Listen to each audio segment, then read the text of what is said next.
Hello all welcome back to our channel. అందరూ బాగున్నారా friends? ఇదే కవాసాకి వాళ్ళు రీసెంట్గా లాంచ్ చేసిన all new 2025 Kawasaki KLX 230 dual sports కేటగిరీకి సంబంధించిన బైక్ ఇది. సో ఈ వీడియోలో ఈ బైక్ సంబంధించిన ప్రైస్ ఏంటి, ఫీచర్స్ ఏంటి, ఎవరు కొనాలి, ఈ టాపిక్స్ గురించి క్లియర్గా డిస్కస్ చేస్తాను. ఈ వీడియోలో మీకు ఈ బైక్ సంబంధించిన ప్రాపర్ ఇన్ఫర్మేషన్ ఉంటుంది. సో స్కిప్ చేయకుండా లాస్ట్ వరకు చూడండి. ఇంకా లేట్ చేయకుండా టాపిక్లోకి వెళ్ళిపోదాం. ఫస్ట్ ఆఫ్ ఆల్ ఈ బైక్లో టోటల్గా 2 కలర్స్ ఉన్నాయి. ఒకటి కవాసాకి సిగ్నేచర్ కలర్ అయిన లైమ్ గ్రీన్. రియాలిటీలీ కలర్ చూడటానికి చాలా బాగుంది, చాలా అట్రాక్టివ్గా ఉంది వెహికల్ అనేది. సో ఈ కలర్లో బ్యూటిఫుల్గా ఉందన్నమాట బైక్ అనేది. ఇంకో కలర్ ఉంది బ్యాటిల్ గ్రే అని, అదంతా గ్రేట్గా అనిపించలేదు నాకు. సో ఎవరైనా ఈ వెహికల్ తీసుకోవాలని ఇంట్రెస్ట్ ఉంటే మ్యాక్సిమం ఈ కలర్కి ప్రిఫర్ చేయండి. సో ఇది కలర్స్ గురించి. Next models wise single model ఉంటుంది. ఇంకా ఈ బైక్లో ఎలాంటి మోడల్స్ లేవు. అలానే కవాసాకి వాళ్ళు ఈ బైక్కి కొన్ని యాక్సెసరీస్ను కూడా ప్రొవైడ్ చేస్తున్నారు. ఎక్స్ట్రా మనీ స్పెండ్ చేసి మీరు ఇన్స్టాల్ అనేది చేయించుకోవాలి ఈ బైక్లో. సో ఈ బైక్కి సంబంధించిన టోటల్ యాక్సెసరీస్ లిస్ట్ను స్క్రీన్ మీద డిస్ప్లే చేస్తున్నాను. ఒకసారి వీడియోని పాస్ చేసుకొని చెక్ చేయండి లిస్ట్ను, మీకు ఒక క్లియర్ ఐడియా ఉంటుంది. నెక్స్ట్ ఈ బైక్ ఆన్ రోడ్ ప్రైస్ గురించి చెప్తాను. విజయవాడ కవాసాకి షోరూంలో ఈ KLX 230 exact on road price 4,17,207 rupees అనేది ఉంది. కొంతమందికి ఈ ప్రైస్ వినగానే షాకింగ్ అనిపించవచ్చు, ఎందుకు ఈ బైక్ ఎంత ప్రైస్ పెట్టారని. ఈ బైక్ ప్రైస్ ఎక్కువగా ఉండటానికి రీజన్ ఇది CKD మోడల్. CKD అంటే కంప్లీట్లీ నాక్డ్ డౌన్ అని చెప్పి ఫుల్ ఫామ్ వస్తుంది. అదే CBU అయితే కంప్లీట్లీ బిల్ట్ యూనిట్ అని చెప్పి ఫుల్ ఫామ్ వస్తుంది. సో ఈ రెండింటికి మధ్య ఉన్న డిఫరెన్స్ ఏంటంటే CBU మోడల్లో బైక్ అనేది వేరే కంట్రీలో ఫుల్గా మ్యానుఫ్యాక్చర్ అయ్యి మన ఇండియాకి ఇంపోర్ట్ అవుతుంది. అదే CKD మోడల్లో బైక్ పార్ట్స్ అనేవి వేరే కంట్రీ నుంచి ఇంపోర్ట్ అయ్యి మన కంట్రీలో అసెంబుల్ అవుతుంది. సో ఈ కవాసాకి KLX 230 అనేది CKD మోడల్. ఈ bike parts Indonesia, Thailand, Japan నుంచి మన ఇండియాకి ఇంపోర్ట్ అయ్యి ఇక్కడ అసెంబుల్ అవుతుంది అనమాట.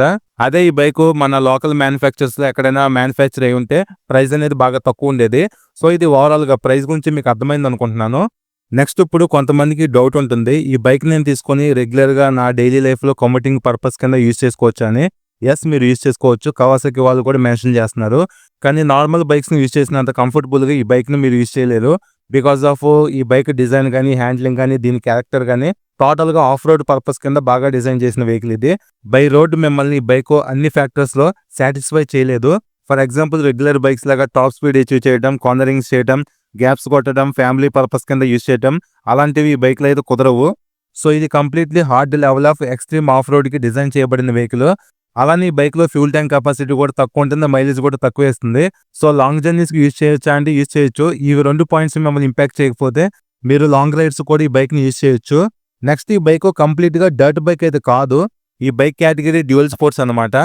ఈ వెహికల్ మీరు రోడ్డు పైన అలానే ఆఫ్ రోడ్లో కూడా యూజ్ చేసుకోవచ్చు. అదే డర్ట్ బైక్ అయితే మీరు ఆఫ్ రోడ్లో యూజ్ చేసుకోవచ్చు కానీ ఆన్ రోడ్ యూజ్ చేసుకోలేరు. ఇవి 2 చూడడానికి సిమిలర్గా ఉన్న చేంజెస్ అనేవి ఉంటాయి. లైక్ డర్ట్ బైక్లో సిగ్నల్ లైట్స్ ఉండవు, హెడ్ లైట్ ఉండదు, టెయిల్ లైట్ ఉండదు, శారీ గార్డ్స్ ఇలాంటివి ఏమి ఉండవు. ఇవి లేకుండా మనం రోడ్ పర్పస్ కింద యూజ్ చేయలేము. అదే ఈ డ్యూయల్ స్పోర్ట్స్ అయిన KLX 230 అనే బైక్ మన ఇండియన్ రోడ్ స్టాండర్డ్స్కి తగినట్టుగా శారీ గార్డ్ కానీ, head light, tail light, signal lights ఇవన్నీ ఉంటాయి కాబట్టి బై రోడ్డు అలానే ఆఫ్ రోడ్లో కూడా ఈ బైక్ని యూజ్ చేసుకోవచ్చు ఎలాంటి ప్రాబ్లం లేకుండా. సో ఎవరైతే డర్ట్ బైక్స్ని ఇష్టపడతారో వాళ్ళు ఈ KLX 230లో డర్ట్ బైక్ ఎక్స్పీరియన్స్ని పొందొచ్చు. అలానే ఈ బైక్ను బై రోడ్ మీరు రైడ్ చేస్తున్నప్పుడు పబ్లిక్ అటెన్షన్ బాగా గ్రాప్ చేస్తుంది. బికాజ్ ఈ బైక్ డిఫరెంట్గా ఉంటుంది కాబట్టి ఖచ్చితంగా హెడ్ టర్నర్ అవుతుంది. నెక్స్ట్ కవాసాకి వాళ్ళు ఈ బైక్ను 20% రోడ్కి డిజైన్ చేస్తే 80% ఆఫ్ రోడ్కి డిజైన్ చేశారు.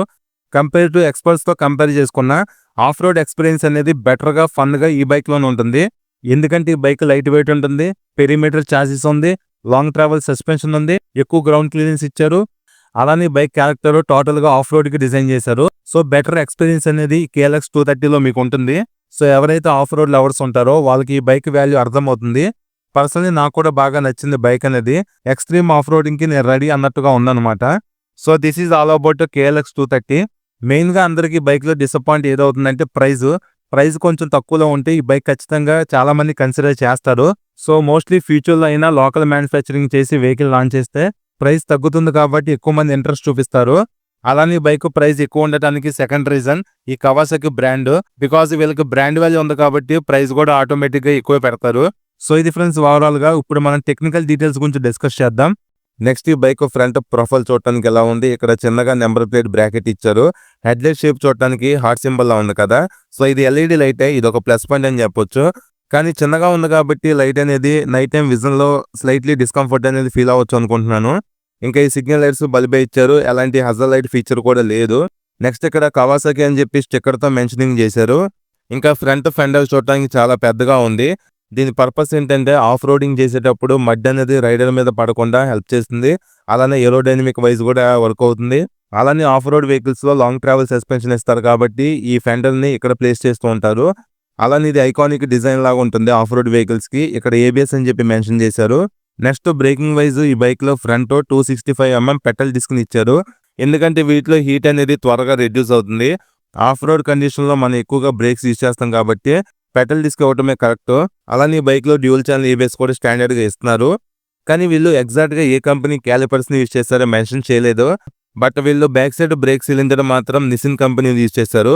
సో ఎగ్జాక్ట్‌గా అయితే మెన్షన్ చేసలేదు క్యాలిపర్స్ వైజ్. అలానే ఇక్కడ కేబుల్స్‌ని ప్రొటెక్ట్ చేయడానికి ప్లాస్టిక్ కవర్ ఉంది. నెక్స్ట్ ఈ bike front tyre wise 2.75 21 inch size టైర్ని యూజ్ చేయడం జరిగింది. ఇవి ట్యూబ్ టైర్సే, ట్యూబ్లెస్ అయితే కాదు. ఎంఆర్ఎఫ్ కంపెనీ టైర్స్ని ఇస్తున్నారు. ఈ టైర్స్‌ని both on and off road మీరు యూజ్ చేసుకోవచ్చు. Next front suspension wise 37 telescope ఫోక్స్ని యూజ్ చేయడం జరిగింది. ఇవి లాంగ్ ట్రావెల్ సస్పెన్షన్ అనమాట. ఇక్కడ ప్రొటెక్షన్ కోసం రబ్బర్ బూట్స్ కూడా ఇస్తున్నారు. ఇది ఒక ప్లస్ పాయింటే. అలానే సస్పెన్షన్ ట్రావెల్ వచ్చేసి 240 వరకు ఉంటుంది. ఈ సస్పెన్షన్ ట్రావెల్ ఏంటంటే మీకు సింపుల్గా ఎక్స్ప్లెయిన్ చేస్తాను. జనరల్గా మనం రైడ్ చేసేటప్పుడు రోడ్స్ అనేవి బంపీగా కొన్ని చోట్ల పాట్ హోల్స్ కూడా ఉంటాయి. సో సస్పెన్షన్ ట్రావెల్ అనేది ఎంత ఎక్కువ ఉంటే అంత కంఫర్ట్ మనకి బైక్లో మనం ఎక్స్పీరియన్స్ చేయగలము. ఫర్ ఎగ్జాంపుల్ మీరు బైక్ని రైడ్ చేసుకుంటూ వెళ్తున్నారు. ఒక గతుకు ఉంది. ఆ గతుకులో ఫ్రంట్ టైర్ పడినప్పుడు సస్పెన్షన్ అనేది రియాక్ట్ అవుతుంది కదా, కిందకు వస్తుంది, పైకి వెళ్తుంది. అంటే అప్ అవుతుంది, డౌన్ అవుతుంది కదా. ఈ అప్ డౌన్ అవటం అనేది KLX 230లో 240 వరకు అవుతుంది. జనరల్ బైక్స్లో 120 నుంచి 150 వరకు సస్పెన్షన్ ట్రావెల్ అనేది ఉంటుంది. అదే ఆఫ్ రోడ్ వెహికల్స్లో ఏంటంటే చాలా ఎక్కువ సస్పెన్షన్ ట్రావెల్ అనేది ఇస్తారు బికాస్ ఆఫ్ మోర్ కంఫర్ట్ కోసం. సస్పెన్షన్ ట్రావెల్ అనేది ఎంత ఎక్కువ ఉంటే అంత కంఫర్ట్ మనం ఎక్స్పీరియన్స్ చేయొచ్చు ఈ బైక్స్లో. జనరల్గా మీరు ఏ ఆఫ్ రోడ్ వెహికల్ తీసుకున్నా సరే సస్పెన్షన్ ట్రావెల్ అనేది ఎక్కువ ఉంటుంది. సో మీకు అర్థమైంది అనుకుంటున్నాను. సస్పెన్షన్ అనేది ఎంతైతే కిందకి ఎంతైతే పైకి మూవ్ అవుతుందో ఈ మూవ్ అవ్వడాన్ని ట్రావెల్ అని అంటారు. ఈ 240 అనే నెంబర్ ఉంది కదా, ఇది మెజర్మెంట్. సో ఈ KLX 230 ఫ్రంట్ సస్పెన్షన్ అనేది 240 వరకు మూవ్ అవుతుంది. ఇంకా ఈ బైక్ టెలిస్కోపిక్ ఫోక్స్తో, ట్యూబ్ టైర్స్తో, స్పోక్ వీల్స్తో ఉంది కాబట్టి ఆఫ్ రోడ్ పర్ఫార్మెన్స్ అనేది చాలా బాగుంటుంది. జనరల్గా మీకు ఆఫ్ రోడ్లో ట్యూబ్ టైర్ ఉంటేనే బెటర్. ఎందుకంటే ఎప్పుడైనా వీల్ అనేది బెండ్ అయింది అనుకోండి, అదే వీల్ అయితే ఏరు మొత్తం పోతుంది. అదే స్పోక్ వీల్స్లో ట్యూబ్ ఉంటుంది కాబట్టి వీల్ బెండ్ అయినా సరే మాక్సిమం మీకు ఎయిర్ అనేది పోదు. సో ఇది ఒక ప్లస్ పాయింట్ అనమాట. అందుకే ఎక్స్ట్రీమ్ ఆఫ్ రోడ్కి ఈ కాంబినేషన్ అనేది బాగుంటుంది. నెక్స్ట్ ఈ బైక్ ఫ్రంట్ బ్రేక్ లెవర్ కానీ క్లచ్ లెవర్ కానీ అడ్జస్ట్ చేసుకునే ఆప్షన్ లేదు. ఇవి నాన్ అడ్జస్టబుల్. అలానే మిర్రర్స్ వైజ్ రౌండ్ మిర్రర్స్ ఇచ్చారు. పర్లేదు, క్వాలిటీ అనేది డీసెంట్గా ఉన్నాయి. నెక్స్ట్ హ్యాండిల్ బార్ మీద ఉన్న స్విచ్చెస్ గురించి డిస్కస్ చేస్తే లెఫ్ట్ సైడ్ హై బీమ్, లో బీమ్ స్విచ్ ఉంది, పాస్ స్విచ్ లేదు. ఇక్కడ రెడ్ కలర్లో బటన్ ఉంది కదా, ఈ బటన్ని మీరు యూజ్ చేసి బ్యాక్ సైడ్ ఏబిఎస్ని ఆన్ అండ్ ఆఫ్ చేసుకోవచ్చు. అలానే సిగ్నల్ స్విచ్ ఉంది, కింద హార్న్ ఉంది. నెక్స్ట్ ఈ బైక్లో single piece metal wider handle బార్ని యూజ్ చేశారు. హ్యాండిల్ కంఫర్ట్ అనేది చాలా బాగుంటుంది. నెక్స్ట్ హ్యాండిల్ మధ్యలో ఒక రాడ్ కనిపిస్తుంది కదా, దీని పేరు క్రాస్ బార్. దీనికంటే ఒక పర్పస్ ఉంది. ఫర్ ఎగ్జాంపుల్ మీరు KLX ఫోమ్ ప్యాడ్ కానీ ప్రో ట్యాపర్ ఫోమ్ ప్యాడ్స్ ఉంటాయి కదా, అవి ఇక్కడ మీరు ఇన్స్టాల్ చేసుకోవచ్చు. అలానే యాక్షన్ కెమెరాస్, మొబైల్ హోల్డర్స్ కూడా మీరు ఇన్స్టాల్ చేసుకోవచ్చు. నెక్స్ట్ మెయిన్ యూజ్ ఏంటంటే ఈ క్రాస్ బార్ ఉండటం వల్ల ఎప్పుడైనా వెహికల్ అనేది రైట్ సైడ్ కానీ లెఫ్ట్ సైడ్ కానీ పడినప్పుడు ప్రెజర్ అనేది హ్యాండిల్ మీద పడుతుంది కదా, ఈ క్రాస్ బార్ ఉండటం వల్ల హ్యాండిల్ అనేది బెండ్ అవ్వదు. సో ఇది మెయిన్ యూజ్ అనమాట. ఎందుకంటే ఆఫ్ రోడ్ కండిషన్లో వెహికల్ అనేది చాలాసార్లు కింద పడుతుంది కాబట్టి. సో ఈ క్రాస్ బార్ హ్యాండిల్కి ఫిట్ అయి ఉండటం వల్ల హ్యాండిల్ అనేది బెండ్ అవ్వకుండా హెల్ప్ చేస్తుంది. నెక్స్ట్ లిటిల్ బిట్ వైబ్రేషన్స్ కూడా ఇది రెడ్యూస్ చేయగలదు. ఇంకా handle bar right side red కలర్లో ఇంజిన్ కిల్ స్విచ్ ఉంది, కింద సెల్ఫ్ స్టార్ట్ బటన్ ఇచ్చారు. పర్లేదు, స్విచెస్ క్వాలిటీ డీసెంట్గా ఉన్నాయి. నెక్స్ట్ ఈ బైక్ కీ డిజైన్ చూడటానికి ఎలా ఉంది. నెక్స్ట్ ఇది ఒకటి అసలు బాగలేదు. ఈ కేబుల్ రూటింగ్ అనేది వేరే ప్లేస్లో ఇచ్చుంటే బాగుండేది. కొంచెం ఇంజనీర్ వర్క్ చేసి కరెక్ట్గా కన్సోల్కి హ్యాండిల్ బార్కి మధ్యలో ఇచ్చారు. నెక్స్ట్ ఈ బైక్లో ఫుల్లీ డిజిటల్ నెగిటివ్ LCD కన్సోల్ని యూజ్ చేశారు. సైజ్ అయితే చిన్నగానే ఉంది. Left side ABS on and off indication lights అయినా ఉన్నాయి. Right and left set mode buttons ఇచ్చారు. ఇంకా డిజిటల్ ఫ్యూల్ గేజ్ ఉంది, టైం ఉంది, స్పీడోమీటర్ ఇండికేషన్ ఉంది, ఓడ్ అండ్ ట్రిప్ మీటర్స్ ఇచ్చారు, బ్యాటరీ ఇండికేషన్ ఉంది. అలానే ఇక్కడ కనిపిస్తున్న రెడ్ లైట్ అనేది indication light. Next right side neutral light, head light indication, malfunction lights ఉన్నాయి. ఈ కన్సోల్లో గేర్ ఇండికేటర్ కానీ, ఫ్యూల్ రేంజ్ కానీ, రివ్ మీటర్ కానీ ఇవన్నీ మిస్ అవుతున్నాయి. అలానే యాప్ కనెక్టివిటీ కూడా ఇచ్చారు. బ్లూటూత్ కనెక్ట్ అవ్వాలనుకుంటే కనెక్ట్ అవ్వచ్చు. సో కన్సోల్ వైజ్ ఫీచర్స్ అయితే లిమిటెడ్ గానే ఉన్నాయి. ఇది ఒకటి మైనస్ అని చెప్పొచ్చు. గేర్ ఇండికేటర్, ఫ్యూల్ రేంజ్ ఇవి రెండు ఇంపార్టెంట్ ఫీచర్స్, అవి ఇచ్చేసి ఉంటే బాగుండేది. నెక్స్ట్ ట్యాంక్ సైడ్స్ KLX 230 అని చెప్పి స్టిక్కర్ తో మెన్షనింగ్ చేశారు. గ్రాఫిక్స్ అయితే చూడడానికి డీసెంట్ గానే ఉన్నాయి. బైక్ లో మోస్ట్లీ ఫైబర్ పార్ట్స్ ని యూజ్ చేశారు. ఫిట్ అండ్ ఫినిష్ అయితే బాగుంది. అలానే ఫ్యూల్ ట్యాంక్ కూడా మెటల్ ఇచ్చారు. చాలా చిన్న ట్యాంక్ ఇది. నెక్స్ట్ ఈ బైక్ లో సింగిల్ లాంగ్ సీట్ ఉంది. డ్యూయల్ టోన్ కలర్ లో ఇక్కడ చూడొచ్చు. ఈజీగా 3-4 మెంబర్స్ కూర్చోవచ్చు. అంత పెద్దగా ఉంది సీట్ అనేది. అలానే పిలియన్ కోసం ఐరన్ సీట్ గ్యాబ్రియల్ కూడా ఉంది. బాయ్స్ అయితే మేనేజ్ చేయొచ్చు, కానీ పిలియన్ కింద ఫ్యామిలీ వైజ్ మీరు యూజ్ చేసుకోవాలనుకుంటే కొంచెం ఇబ్బంది పడతారు. ఎందుకంటే బ్యాక్ సైడ్ పిలియన్ స్పేస్ తక్కువ ఉంది, సీట్ హైట్ కూడా ఎక్కువ ఉంటుంది కాబట్టి ఫ్యామిలీ వైజ్ అంత కంఫర్టబుల్ గా అయితే ఉండదు. రైడర్ కు మాత్రం ఎలాంటి ప్రాబ్లం ఉండదు. క్వశ్చనింగ్ కానీ కంఫర్ట్, హ్యాండిల్ కంఫర్ట్ అన్ని బాగుంటాయి. నెక్స్ట్ ఈ బైక్ మెయిన్ హార్ట్ అయిన ఇంజిన్ గురించి డిస్కస్ చేస్తే ఎలాంటి కిక్ స్టార్ట్ ఉండదు, ఓన్లీ సెల్ఫ్ స్టార్టే ఉంటుంది. Single cylinder 4 stroke 2 valves 233cc air cooled BS6 SOEC engine use చేశారు. పవర్ ఏమో 8.1 bhp ను, టార్క్ 8.3 Nm ని ఇంజిన్ ప్రొడ్యూస్ చేయగలదు. టోటల్ గా 6 గేర్స్ ఉంటాయి. సో ఈ బైక్ ఇంజిన్ పర్ఫార్మెన్స్ అనేది మరీ అగ్రెసివ్ గా ఉండదు. 2 వాల్వ్స్ ఎయిర్ కూల్డ్ ఇంజిన్ కాబట్టి మీడియం లెవెల్లోనే ఉంటుంది పర్ఫార్మెన్స్ అనేది. సో రియాలిటీలో మనం రైడ్ చేసుకోవడానికి, ఆఫ్ రోడ్ కండిషన్ లో రైడ్ చేసుకోవడానికి ఇంజిన్ పికప్ అండ్ పర్ఫార్మెన్స్ సరిపోతుంది. మ్యాక్స్ ఈ బైక్ టాప్ స్పీడ్ 125 km/h వరకు అచీవ్ చేయగలదు. 0 to 100 మాత్రం ఇనిషియల్ గా బాగా రీచ్ అవుతుంది. సో ఈ బైక్ ఇంజిన్ అనేది పవర్ఫుల్ పర్ఫార్మెన్స్ ఉండదు, కానీ పర్లేదు, గుడ్ పర్ఫార్మెన్స్ అనేది ఉంటుంది. నెక్స్ట్ ఫ్రంట్ రైడర్ కి ఓపెన్ టీత్ ఫుట్ రెస్ట్ ఇచ్చారు. అలానే బ్యాక్ సైడ్ బ్రేక్ రాడ్ కూడా ఓపెన్ టీత్ తోనే ఇచ్చారు. సో ఇలా ఉండటం వల్ల ఆఫ్ రోడ్ కండిషన్స్ లో సాడ్లింగ్ చేసేటప్పుడు బెటర్ గ్రిప్ అనేది ఉంటుంది రైడర్ కి. నెక్స్ట్ బ్యాక్ సైడ్ పిల్లన్ కి రౌండ్ రబ్బర్ ఫుట్ రెస్ట్ ఇచ్చారు, మెటల్ ఇవ్వాల్సింది. నెక్స్ట్ ఈ బైక్ లో ఎగ్జాస్ట్ పైప్ అనేది చాలా పెద్దగా ఇచ్చారు. ఇక్కడ నుంచి బెండ్ అయ్యి సీట్ వరకు ఎగ్జాస్ట్ పైప్ అనేది ఉంది. సౌండ్ అయితే అంత డిఫరెంట్ గా అయితే ఏమీ లేదు, ఒకసారి మీరు వినండి.